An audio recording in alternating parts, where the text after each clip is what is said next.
शनिवार के दिन आपसे मिलने के लिए आए हैं। शनिवार के दिन जो पीपल के वृक्ष के नीचे दिया लगाएगा उसके घर में कभी संपदा की कमी नहीं होगी। सारे दिन पीपल के वृक्ष के नीचे हमारा निवास होगा। आज भी नियम है, जिसको शनि लग जाता है कि काजल की डिब्बी ले लो और काजल की डिब्बी को 21 बार उतार कर उसको एकांत में जाकर, जंगल आदि में एकांत में किसी पेड़ के नीचे इतना सा खड्डा खोद कर उसमें काजल की डिब्बी को डाल दो और मिट्टी से पूर दो, उस व्यक्ति का शनि समाप्त हो जाए। काशी विश्वनाथ का नाम लेकर काजल की डिब्बी को 21 बार उतार कर अगर काशी विश्वनाथ का नाम लेकर शनि वाले व्यक्ति को अगर पेड़ के नीचे दबा दे, शनि शनि उसको शनिवार के दिन जो पीपल के वृक्ष में सरसों के तेल का दीप लगाता है उसको शनि कभी परेशान नहीं करता। एक बात हमेशा ध्यान रखिएगा, मान लो अगर कोई भारी रोग ऐसा शनि महाराज के कारण हो गया हो, अच्छे काम करते करते उल्टे हो रहे हैं, होते हैं किसी किसी के साथ में, विपरीत परिस्थितियां आ जाती है, अच्छा करने जाओ बुरा हो जाता है, अच्छा कर्म करने जाओ बुरा हो जाता है। तो पीपल के वृक्ष की जो छाल होती है, छाल देखिए, पीपल के वृक्ष में जो छाल लगी होती है, उस छाल को घिसकर चंदन बनाकर भगवान शंकर का स्नान कराकर, अभिषेक कराकर, पूजन कराने के बाद हमें पिपलेश्वर महादेव का नाम लेकर, कौन से महादेव? पिपलेश्वर महादेव का नाम लेकर वो जो घिसी हुई छाल होती है उस छाल का तिलक भगवान शंकर को लगा लो और उसी का थोड़ा सा भाग अपने कंठ पर, मस्तक पर लगाना प्रारंभ कर दो। धीरे धीरे जो विपरीत दशा है वो सुधरना प्रारंभ हो जाती है। पर नाम याद रखना, पिपलेश्वर, जम के बोलिए, पिपलेश्वर महादेव। एक देवता ऐसे हैं जिन्होंने दूसरे का हिस्सा खाने का प्रयास करा था और आज भी उस देवता से दुनिया डरती है। और उन्होंने दूसरे का हिस्सा खाने का प्रयास करा था तो शंकर भगवान ने उसको भी नहीं छोड़ा। कौन से देवता? वो बाल्टी में हर शनिवार को आते हैं आपके यहाँ। कौन से? शनि देव। उन्होंने क्या करा था? भगवान सूर्य नारायण ने अपने सारे पुत्रों को देखा, सारे पुत्रों,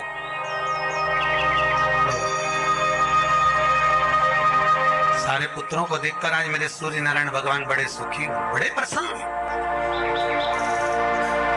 मेरा पुत्र शनि भी श्रेष्ठ है, मेरा पुत्र यम भी श्रेष्ठ है, सब ठीक है। आज भगवान सूर्य देवता ने अपने पुत्रों को बुलाकर कहा, आज मेरा मन कर रहा है कि मैं सारे लोगों का राज्य अपने पुत्रों को बांट दूं, सबको अपना अपना हिस्सा दे दूं। शनि महाराज जी को भी हिस्सा दे दिया गया। अब जब शनि महाराज जी को हिस्सा दे दिया तो शनि महाराज जी संतुष्ट नहीं हुए। दुनिया में ऐसे लोग बहुत सारे हैं जो संतुष्ट बहुत कम हो पाते। शनि देव के मन में संतुष्टि नहीं हुई। जब शनि देव के मन में संतुष्टि नहीं हुई तो शनि महाराज उसी समय पर अपने सारे भाइयों का हिस्सा बटोरने लगे, उस पर कब्जा करने लगे। कब्जा करने लगे तो सूर्य देवता की आंख में जल भर गया। कितना तेजवान सूर्य नारायण, कितने तेजवान, कितना तेज भगवान सूर्य के पास में था। पर शनि महाराज को देखकर आज रो रहे हैं। शनि महाराज ने अपने भाइयों के इस हिस्से पर क्या कर दिया। सूर्य नारायण भगवान की आंखों में जल भर गया कि मेरा पुत्र ऐसा कर रहा है। शनि को बुलाया सूर्य नारायण भगवान ने, समझाया और नहीं माना। किसी किसी की नियत होती है कि इसको इतना कैसे दे दिया, अम्मा ने इसको इतना कैसे दे दिया, पिताजी ने इसको इतना कैसे दे दिया, मैं तो कब्जा करूंगा, दुकान नहीं छोड़ू, घर नहीं छोड़ू, ये नहीं छोड़ू, वो नहीं छोड़ू, मत छोड़, एक दिन संसार छोड़कर जाना पड़ेगा। तब कई जमीन जायदाद छाती पे बांध के ले जाएगा?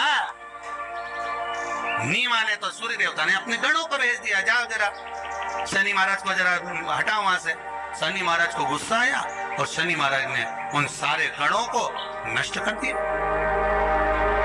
सूर्य नारायण रो रहे हैं। भगवान शंकर की पंचायत में सूर्य देव भी है, मतलब शंकर भगवान के मित्रों की गणना में सूर्य आते हैं।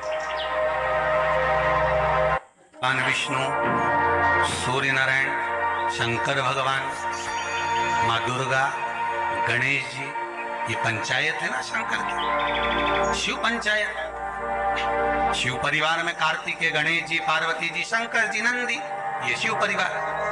पंचायत में सूर्य देवता। सूर्य नारायण को रोता हुआ देखकर भगवान शंकर को बड़ा दुख हुआ। शिव जी ने पूछ लिया, क्या बात है, आप रो रहे हो? नारायण क्या हो गया? मेरा बेटा मानने को तैयार नहीं है। आप चिंता मत करो, अभी देखता हूं मैं जाकर। और भगवान शंकर ने जाकर तुरंत सूर्य नारायण भगवान के कहने पर शनि देव को जाकर समझाया। इतने में तो शनि देव आग बबूला हो गए। आग बबूला होकर शनि देव ने कहा, ए शिव, आप मुझे जानते नहीं हो? शंकर भगवान ने कहा, क्या जानना है ये बताओ, क्या जानना है ये बताओ। शनि देव कहते हैं, आप मेरी दृष्टि को नहीं जानते। शंकर भगवान ने कहा, तू भी नहीं जानता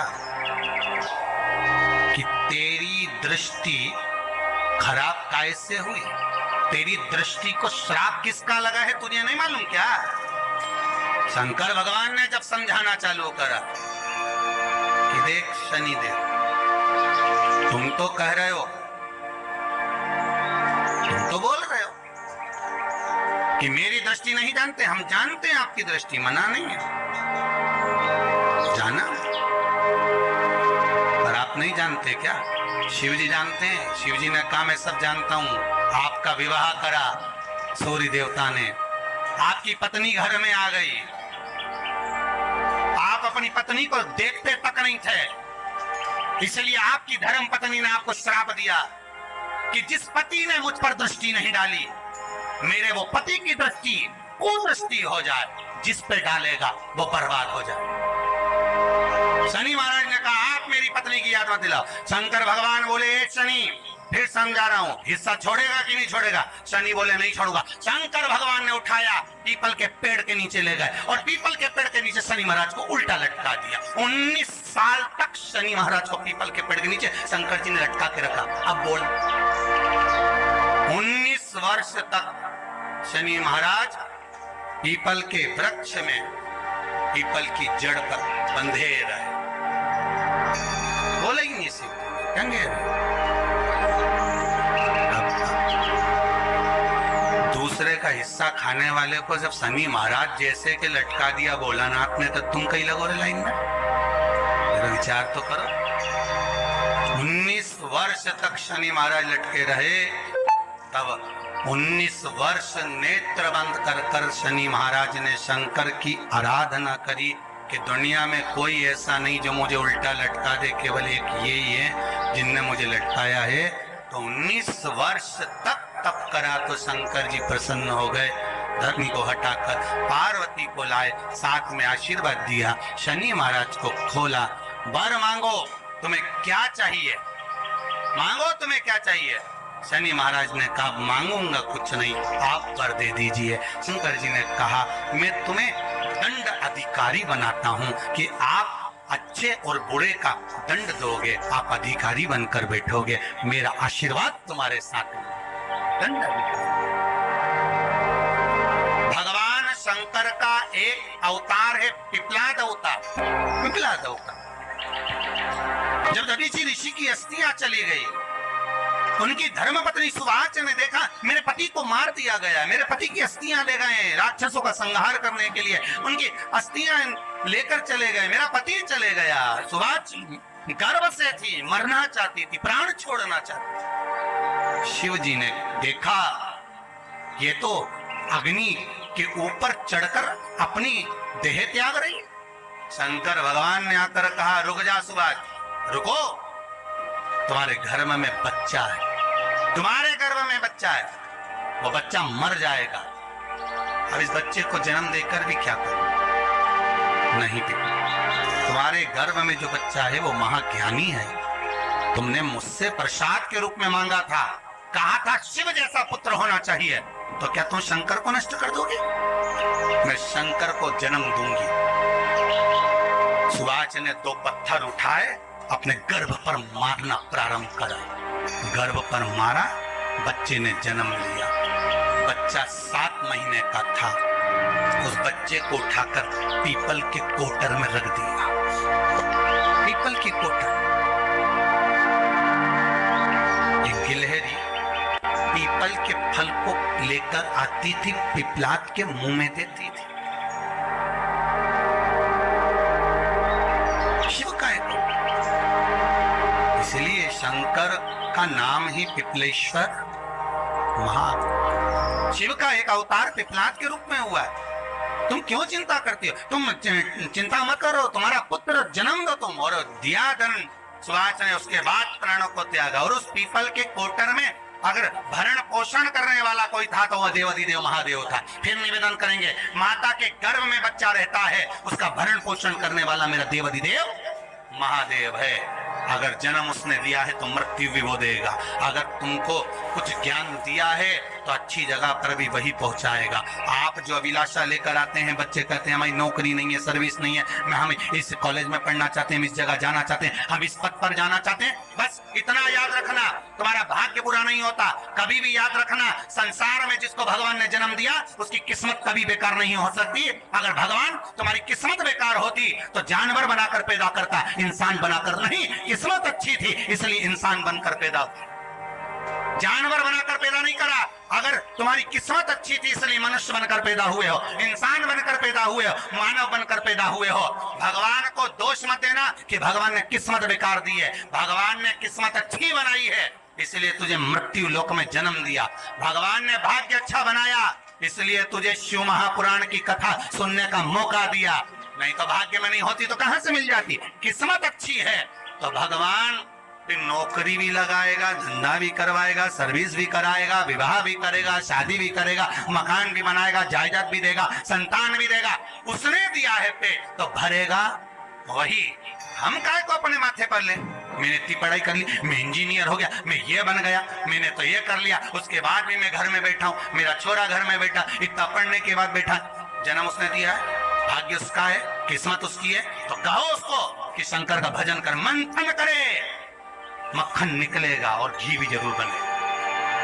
धारणा मती, जब तेरे 3.5 करोड़ बार गिनती मत करना, गिनती वो करेगा। तो भज, तो कुबेरेश्वर का स्मरण कर, तू महाकाल का स्मरण कर, तू काशी विश्वनाथ का स्मरण कर, तू महाकाल राजा का स्मरण करके तो देख। शिव का भजन कर, 1 लोटा पानी ले जाकर रोज चढ़ा शंकर जी के मंदिर में जा। शिव से भजन करने में क्या देरी?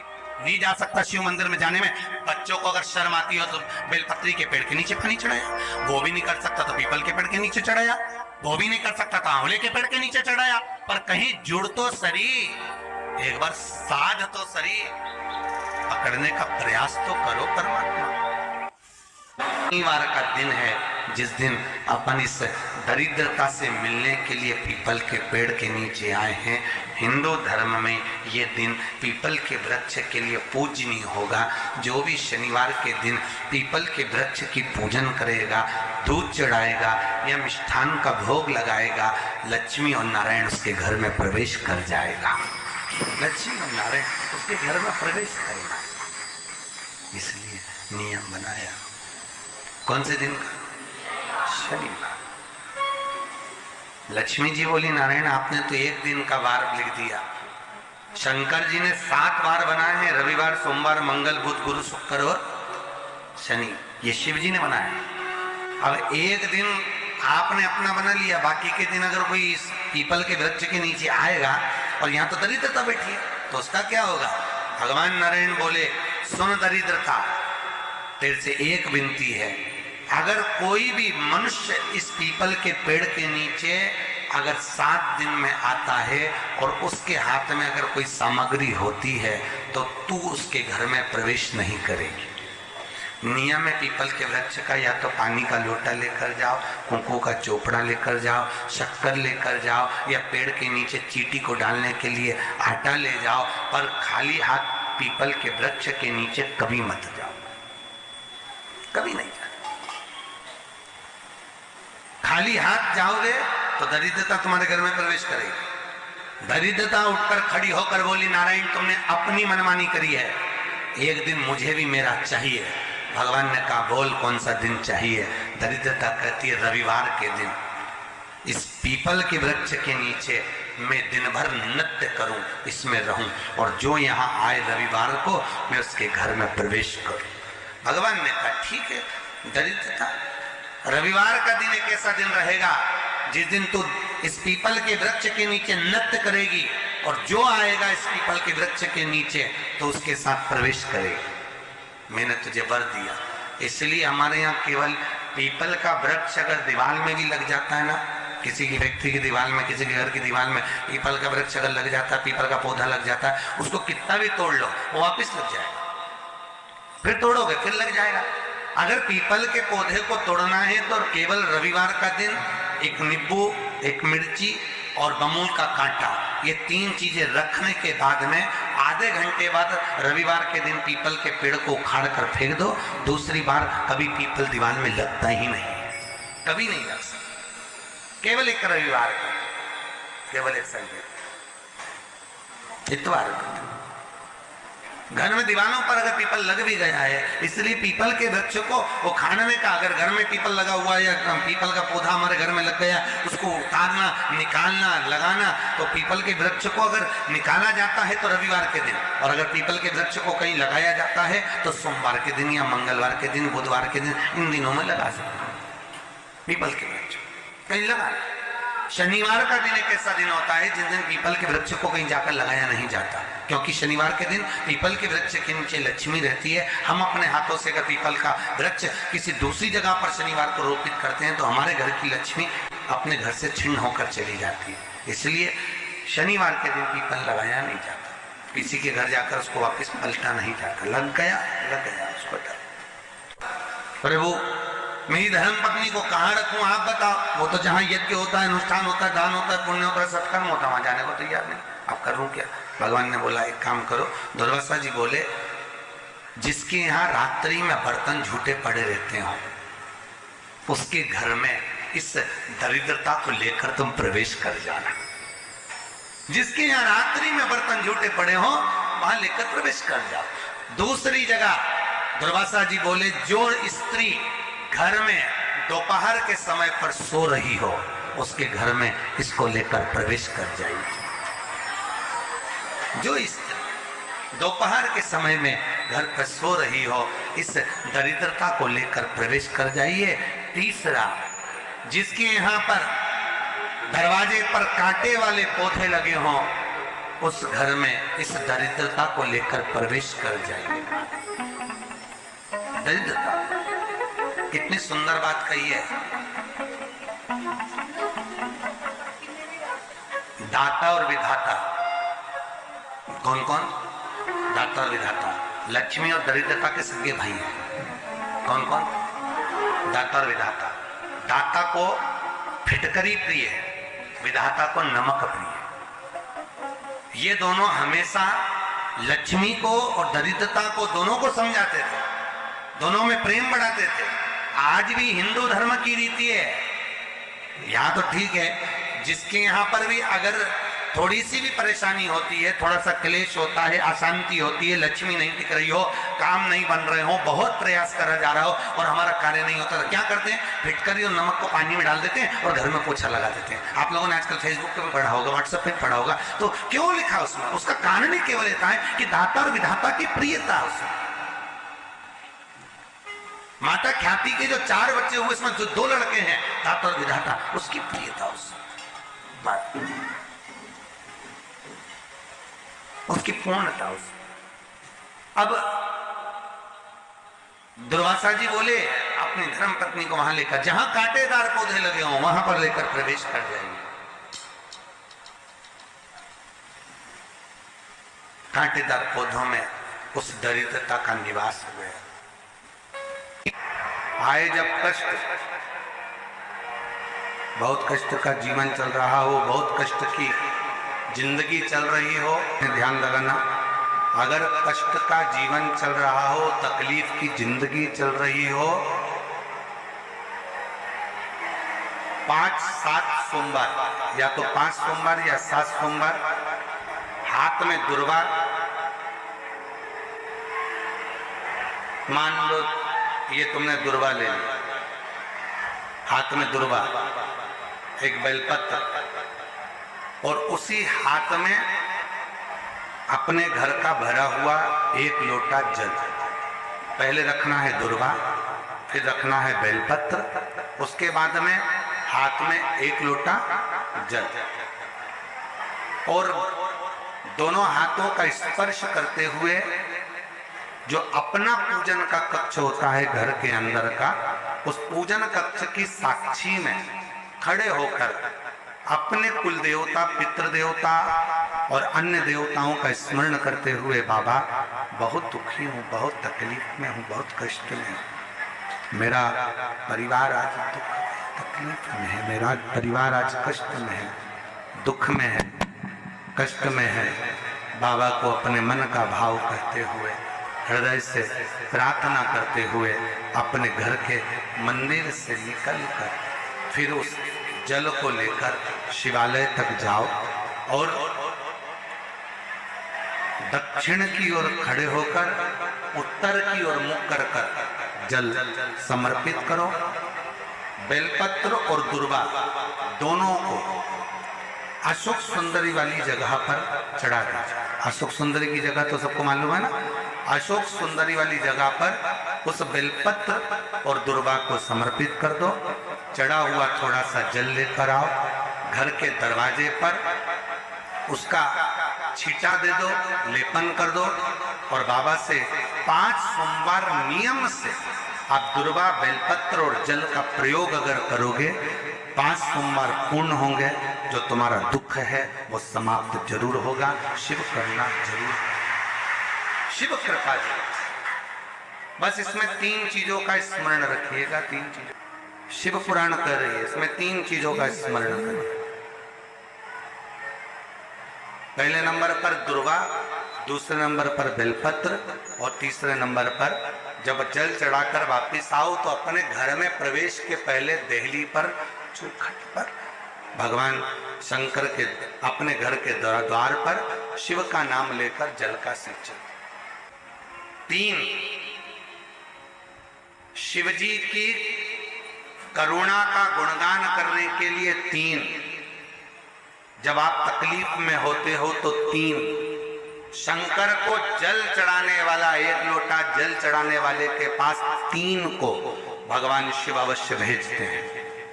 दुख को समाप्त करने से पहले 3 को मेरा शंकर आपके दरवाजे पर जरूर भेजता है।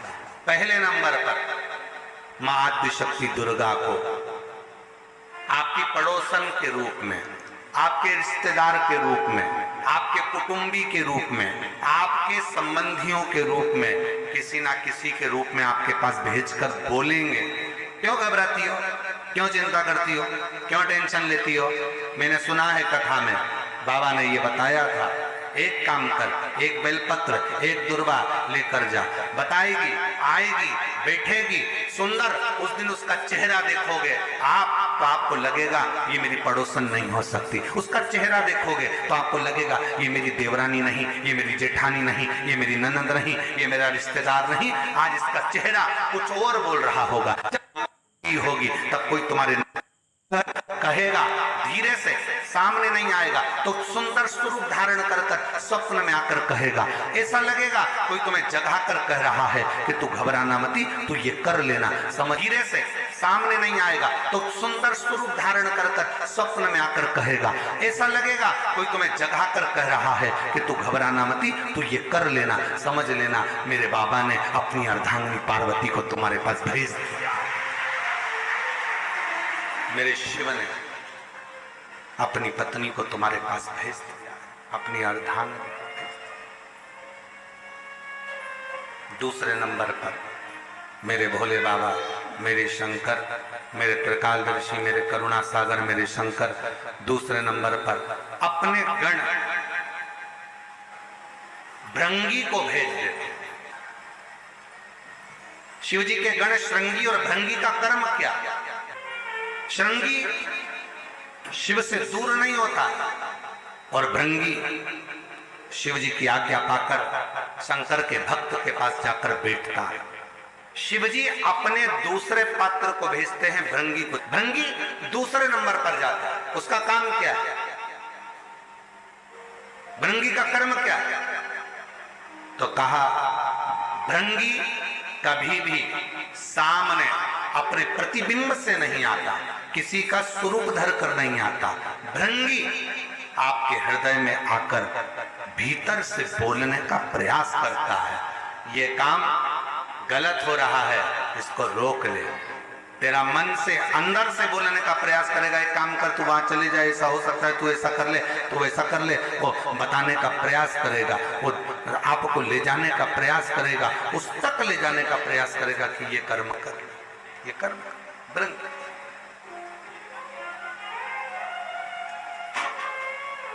दूसरे नंबर पर भृंगी आपके मन की वाणी को शिव तक पहुंचाने का प्रयास करेगा। और तीसरे नंबर पर भगवान शंकर अपने भक्त का दुख हरने से पहले तीसरे नंबर पर भेज देते हैं अपने नंदीश्वर को, अपने नंदी गण को। मेरे शिव भेजते हैं। नंदी का काम क्या है? जैसे ही नंदी आता है, कोई व्यक्ति के रूप में, किसी रूप में, किसी फोन के रूप में, किसी कॉल के रूप में, किसी पत्र के रूप में, किसी मैसेज के रूप में, जब नंदी तुम्हारे घर में प्रवेश करता है तब वो तुम्हारे रास्ते को क्लीन कर देता है, रास्ते को साफ कर देता है, उसको मार्ग को प्रशस्त कर देता है। आप दिल से उससे कहो, जहां तार ना जुड़े। कोई कई जगह कहे ना, अभी हमने कहा कि हमारे बच्चे कहे यहाँ पर सिग्नल मिल रहा है, कोई कहे वहां सिग्नल मिल रहा है। अगर सारी दुनिया से हार गए तो फिर एक जगह पर जाकर सिग्नल मिलाना। एक बार शिव महापुराण की कथा में पहुंचकर बाबा देवाधिदेव महादेव से अपने मन की बात कहकर कभी योग बन जाए तो उस कथा में आसन बिछाकर जमीन पर अपना आसन डालकर ये नहीं सोचना कि मैं वीआईपी कितनी हूं, मुझे कहां बैठना चाहिए, कहां रहना चाहिए। एक बार उस पवित्र प्रांगण में जहां बाबा की कथा हो रही हो, जहां बाबा कुबेर भंडारी का आनंदमय कथा कर तत्व ग्रहण करने को मिल जाए, वहीं पर रात्रि विश्राम कर कर बाबा से अपने दिल की बात कहकर अपने मन की बात जरूर कहना। ये निश्चित है मेरे बाबा से तुम्हारा सिग्नल जरूर मिलेगा और शिव आपकी बात को स्वीकार जरूर, शिव सुनेगा। भगवान देवाधिदेव महादेव को जल चढ़ाते हैं, उसके 5 अलग अलग तरीके हैं। बहुत सावधानी से सुनना कथा, आपकी और हमारी जिंदगी की सार्थकता को सिद्ध करने वाली कथा। आज पंजाब की इस पवित्र भूमि पर अगर यह प्रसंग निकला है तो इसको आप अगर सुनेंगे तो आपका जीवन सार्थक होगा। शिव जी को 5 तरह से जल चढ़ाने का तरीका है। जैसे पंचामृत होता है, दूध, दही, शहद, घी, शक्कर, ये सब पंचामृत के अंतर्गत आते हैं। उसी तरह शंकर जी को 5 तरह से जल चढ़ाने का क्रम वर्णित किया गया। आप उसको समझेंगे, बहुत सावधानी से समझिएगा। पहला, जल लेकर आए, सीधे डायरेक्ट शंकर भगवान के शिवलिंग पर चढ़ा दिया। ये प्रथम जल का चढ़ाने का तरीका। दूसरा, जहां से पानी बहकर जाता है, जहां से जल बहकर जा रहा है, उसके ठीक विपरीत जल उत्तर में जा रहा है, आप दक्षिण में खड़े होंगे और दक्षिण में खड़े होकर उत्तर की ओर मुख करेंगे और शिव जी को जल समर्पित करेंगे। ये रोग मुक्ति करने वाला है और हमारे रोग पर हमें विजय प्रदान करने वाला। ये जल चढ़ाने का था। एक सीधे मंदिर में गए, लोटा भर कर जल उठाया, शिव जी को चढ़ा दिया। दूसरा जल, जहां से पानी बहता है, शिव जी का चढ़ा हुआ जल जहां से बहकर जाता है, उसके ठीक विपरीत में शिव जी का जल इधर जा रहा है तो तुम यहां खड़े हो, तुम यहां बैठो, यहां मत बैठना, यहां मत बैठना, इधर बैठो। अगर रोग का निवारण है तो यहां बैठकर। तीसरा, अशोक सुंदरी से जल चढ़ाते चढ़ाते शिवलिंग तक लेकर जाना और शंकर भगवान के शिवलिंग पर पूर्ण जल समर्पित करना। ये तीसरा तरीका। ये कार्य की सिद्धता के लिए। हम जब किसी से आस न लगाकर परमात्मा से विनती करते हैं तो वो विनती करने का तरीका। तीसरा। चौथा, शिव जी पे चढ़ा हुआ जल 5 जगह पर समर्पित करना। गणेश जी, कार्तिकेय, अशोक सुंदरी, शिवलिंग और जलाधारी। ये चौथा क्रम है। जब जिस नारी का, जैसे मेरा नाम मोनिका है, मेरे पति का नाम संजय सिंह है, मैं दिल्ली स्वरूप नगर के निवासी हूं, मेरा फोन नंबर ये है। कहीं बैठी हैं ना? बाबू को लाए हैं क्या? नहीं लाए? ठीक है, मैं प्रणाम करने के लिए लाई हूं। गुरुदेव बाबा बाबा बैठी है बहन। शिव तत्व है। एक जल चढ़ाने का तरीका, शिव जी को हम जो जल चढ़ाते हैं उसका एक तरीका भी हमारी जिंदगी में अगर हमने उसको स्मरण में रख लिया तो हमारे कार्य की सिद्धता को सिद्ध कर देता, हमें सफलता की ओर लेकर चले जाता है। सीधे जल चढ़ाना, दक्षिण में बैठकर उत्तर की ओर मुख कर कर जल चढ़ाना, अशोक सुंदरी से लेकर शिवलिंग तक जल चढ़ाना, 5 स्थान पर गणेश, कार्तिकेय, अशोक सुंदरी, जलाधारी, शिवलिंग पर जल चढ़ाना 5 स्थान पर। ये चौथे नंबर का। और 5वां जल समर्पित करना।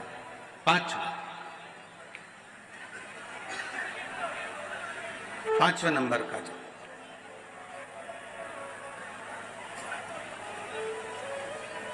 शिव जी को 5वें नंबर का जो जल आता है, जो जलाधारी है, ऊपर जिसमें पानी भरा रहता है और नीचे एक एक बूंद टपकता रहता। जलाधारी में जल समर्पित कर कर उसी जल को बचाकर अशोक सुंदरी वाली जगह पर थोड़ा सा चढ़ाकर उसी में से जल शिवलिंग पर जब हम समर्पित करते हैं तो हम जिस कार्य के लिए जा रहे हैं वो कार्य